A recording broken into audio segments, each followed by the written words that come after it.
city anymore.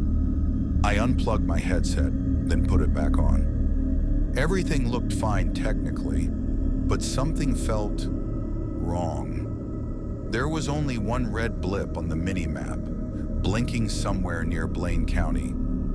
I got into a car, turned the engine on. The radio started playing by itself, but there was no music, only static and a distorted voice saying, "You weren't supposed to come back, Grav."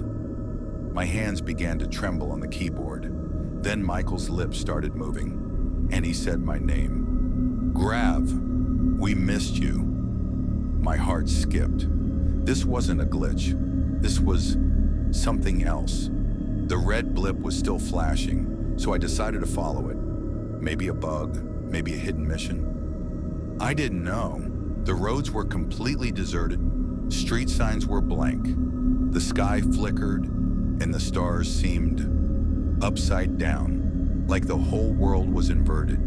When I got close to Blaine County, I saw a silhouette standing on the road.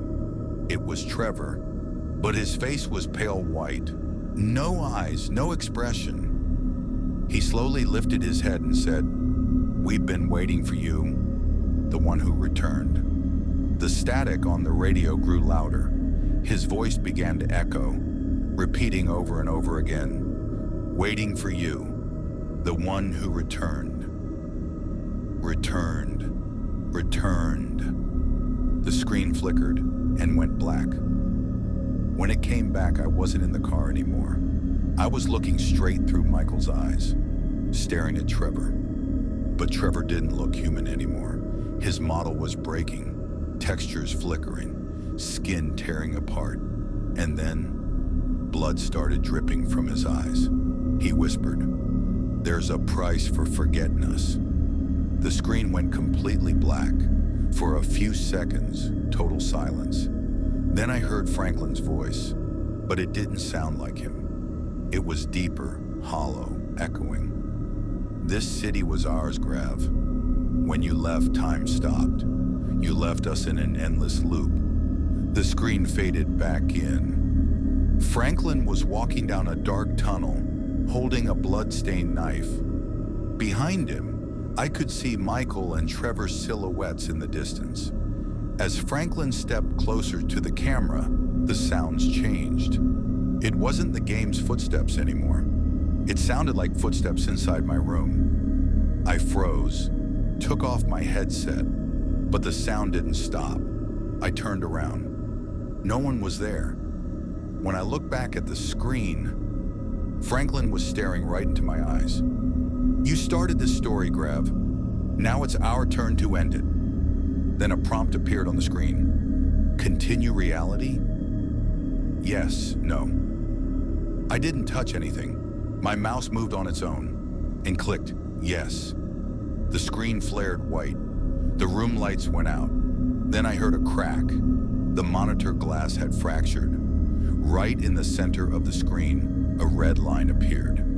And inside that line was my reflection. But it was smiling back at me. My own face, trapped inside the game. A whisper came through the headset. "Now we play you." The keyboard started typing by itself. "Los Santos is calling." Then the PC rebooted, but there was no BIOS, no Windows logo. It booted straight into GTA 5. This time there was only one save file.